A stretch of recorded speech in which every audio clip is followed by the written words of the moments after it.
Mike Jaya presents a brief introduction to the Venus Project. Born in Poland and raised in Weymouth, Massachusetts, he served 6 years in the U.S. Army as a medic.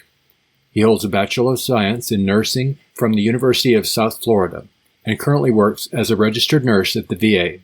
He is also a Venus Project point of contact for Florida. I want to thank you all for being here, first of all. Okay.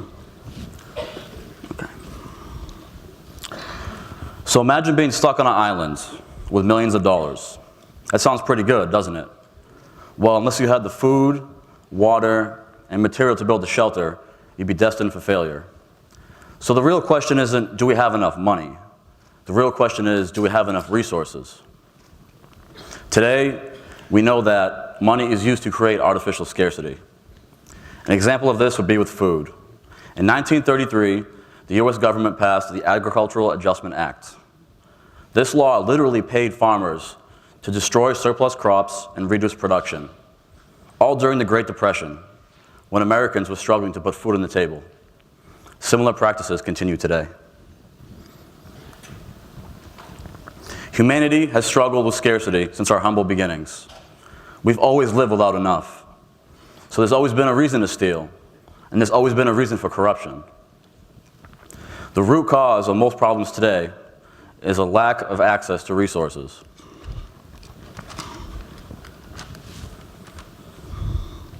In the monetary system today, abundance is the enemy and scarcity is the goal. That's where we're backward. A fundamental goal of society should be to create abundance and eliminate scarcity for everyone. Money inevitably came into existence as it became too difficult to determine what was a fair exchange. I'm sorry, let me go back one. Money inevitably came to existence as it became too difficult to determine what was a fair exchange. So imagine, how many chickens and how many tomatoes does this house cost? And then you'd be walking up to the house with chickens and tomatoes. You look pretty ridiculous, right? So, money is an extremely manipulative and destructive creation of man. It is doing far more harm than good, and it has been for quite some time.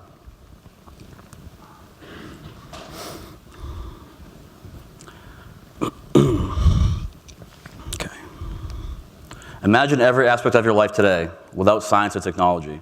On a daily basis, we use cell phones, cars, planes, the internet, medications. The list goes on and on. Today, your cell phone has more processing power than the computers used to send man to the moon. It's pretty amazing. It's not lawyers, bankers, politicians, or Wall Street that make our lives better. These people don't know how to create environmentally friendly infrastructures. They don't know how to end world hunger. It's the scientists who find cures for diseases. It's the engineers who automate us out of these boring and repetitive jobs. These are the people that make our lives better. They always have been. Now imagine living in a world where science and technology were truly unleashed from monetary restraint. How wonderful could that be? A helicopter can be used to kill hundreds of people, or it can be used to save them. Nuclear energy can be used to power a city or to destroy it. These tools are only as good or bad as the motive behind their use. With the technological capabilities of today, we have the capability to create a world of abundance and eliminate scarcity altogether. In the monetary system, machines will be preferred because they're cheaper. They don't need breaks, vacation, or sick time. Plainly put, they're far more productive. And like it or not, automation is here to stay. An example of this would be in manufacturing. Many facilities are nearly or fully automated at this time. This is what's known as lights-out manufacturing. There's no need to illuminate a building when there's no people involved. It's even in the service sector now, automation. Examples of this include online shopping. I'm sure you've seen the self-checkout, drone deliveries, and self-driving cars. If you think taxi drivers don't like Uber and Lyft, imagine what they're going to do when automated taxis hit the streets. They'll be left out of a job. They'll be unemployed. So robots won't want money. They certainly won't know what to do with it. So how are we supposed to purchase all these wonderful automated goods? Well, ironically, without money, we will be able to produce far more in a far more efficient manner. So if we have the automated factories, and we have the technology, and we have the resources, couldn't we look at phasing out money altogether? This is a small example of how inefficient our current system is. We still practice planned obsolescence, better known as the conscious withdrawal of efficiency. Today, companies create products that break and wear down after a certain time. They have to. Think about it, otherwise they go out of business. You got to buy the next model. You got to meet that profit margin. This, of course, is extremely wasteful and inefficient. So the Venus Project and the concept of a resource-based economy is the life's work of a man named Jacques Fresco. He resides in Venus, Florida, with his associate, Roxanne Meadows. He's been working on these concepts for the last 85 years. His inspiration for the Venus Project was living through the Great Depression. At a very young age, he couldn't understand how goods and services were still available, but people didn't have the purchasing power to buy them. He understood that the rules of the game we play by are obsolete. This is an example of a Venus Project city within a resource-based economy. Starting with the central dome, this would house a master computer that would essentially function as the government of the city without vested interests. Its primary responsibility would be management and distribution of goods, services, and resources for residents. Does it frighten you to imagine living in a city where a machine has primary control over your well-being? Well, it shouldn't. Have you ever been in an airplane that's landed in severe weather or severe fog? This was done by an automated setting of the aircraft. Have you ever been to an intensive care unit of a hospital where someone is literally being kept alive by machines? We have to be careful not to project what Hollywood portrays into reality.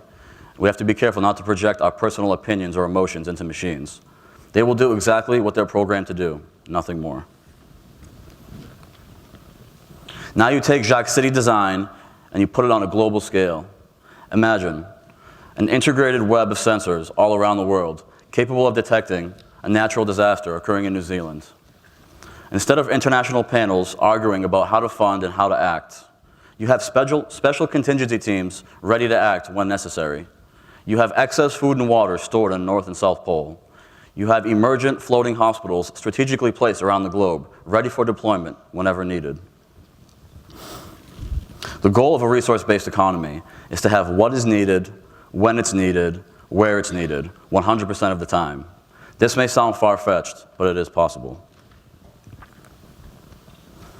Moving on to the smaller domes surrounding the central dome, these would act as theme centers, where residents could go for music, theater, art, dancing, and countless other activities. Additionally, they would function as access centers, which would be very much like a public library, where residents could check out a musical instrument or a bicycle, for example, for as long as they like, without a price tag. You'll notice a lot of lush greenery within the cities. In the Venus Project, we understand that we are part of nature and not separate from it. The larger buildings in the photo will be used for design and research, tasked with solving global issues as well as local ones. Homes will be built using prefabricated extrusions and contour crafting. These homes will generate their own energy, recycle their own waste, and require minimum maintenance. Others may choose to live in skyscrapers or apartments.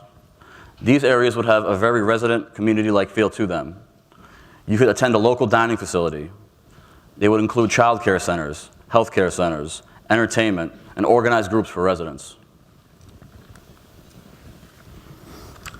Energy and the powering of future cities will be based on their location. Options include solar, wind, tidal, and geothermal energy, among many others. Without worrying about cost, we could truly look at alternative energies and implement them. The practice of polluting and pillaging the earth for fossil fuels has long been obsolete. Now we move on to the agricultural belt of the city. Here, food would be grown hydroponically and aeroponically. It would be organic. It would be grown indoors and outdoors as well. This would reduce the need to transport food between cities. Today's monetary system is so inefficient, we actually transport food in from all around the world. Imagine potatoes from Poland if you live in Uruguay. It's insane. The circular belt of water surrounding the city would be used for irrigation, drinking, and filtration. The outskirts of the city would house additional recreational areas for golf, hiking, biking trails, running trails, etc. Transportation between cities would be with maglev trains. Within the cities, electronically operated transveyors would transport residents both horizontally and vertically. So the real question isn't, do we have the money? The real question is, do we have enough resources? And the answer is yes, if we manage it intelligently. We all need the same things: clean air, water, food, shelter, and a relevant education to thrive. This is what a resource-based economy offers.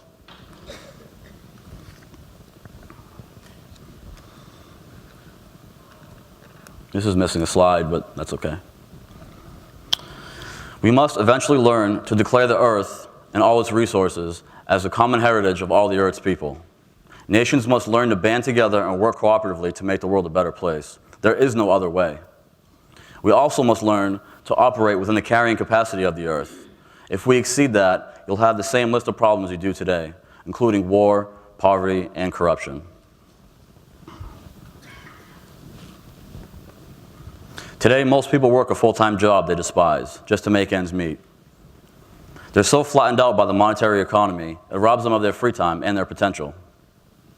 Today, we're constantly bombarded by advertisements that perpetuate consumerism with no regard for the environmental impact.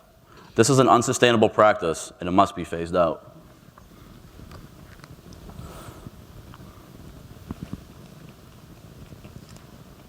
Okay, there's another slide missing, but that's okay. So in the monetary system, the goal is to acquire property, wealth, and material. In a resource-based economy, the goal is to contribute to society and make the world a better place for everyone. Most problems today stem from a poor management and distribution of resources. In a resource-based economy, everything will be upgradable, recyclable, and durable whenever possible. We need intelligent management and distribution of resources on a global scale. This is what a resource-based economy provides. A resource-based economy provides cooperation instead of competition, abundance instead of scarcity, equal access instead of profit, and humanity instead of money. Let's allow scientists and engineers to solve the dire global issues. Let's allow them to create a world beyond politics, poverty, and war. Thank you.